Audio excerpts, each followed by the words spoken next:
Pero ang iba sasagot niyan eh. Ang bilis naman ni Jacer. Iba talaga si Jacer. Jacer 04. Totoo ba yan?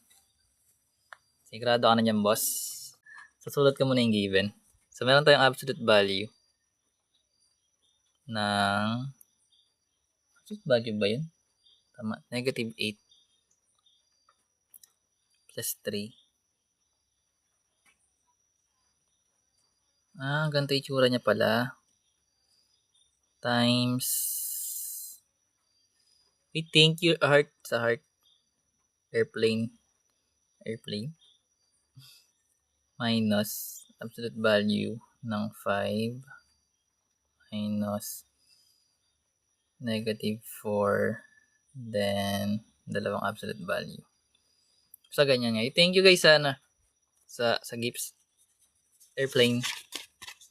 Yan. Ito pala. Kala ko mahirap. Madali lang pala ito eh. Mukha lang siyang mahirap. Pero absolute value to guys ha. So unahin natin isolve yung mga pwede na. So meron tayo na itong absolute value. Copy lang natin muna. Kasi itong part na to guys, dito siya na absolute value. Then ito rin absolute value. Then yung pinakadulo niya absolute value din. Ibig sabihin guys sa absolute value kasi nag-talks yan about distance wherein wala kang magiging negative. Nasagot dyan. Basta nasa loob pag sinimplify mo siya. So kung meron tayong absolute value neto, ito muna, negative 8 plus 3, anong kakalabasan neto by the way?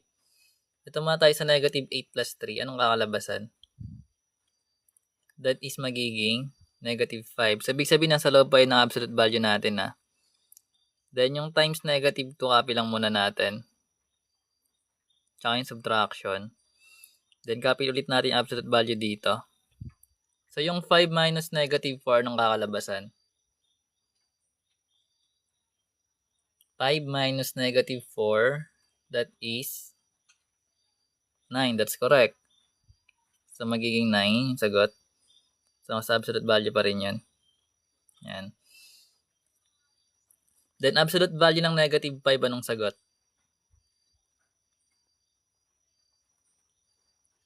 That is positive 5. So, copy natin yung isang absolute value. Pero itong term na to, sagutan na natin, which is 5. Then, times yung negative 2. Then, absolute value ng 9 is 9 ba rin? Kasi positive naman siya eh. So, tanggalin na natin yung absolute value nito. Sa dulo na lang. So, kung meron kang 5 times negative 2 minus 9, anong uunahin natin? Di ba yung times? So, yung 5 times negative 2 magiging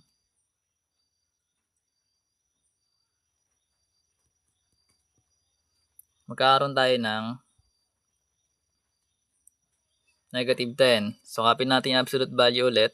Then, magkakaroon tayo ng negative 10 minus 9. So, ngayon, kung meron kang negative 10 minus 9, anong kakalabasan?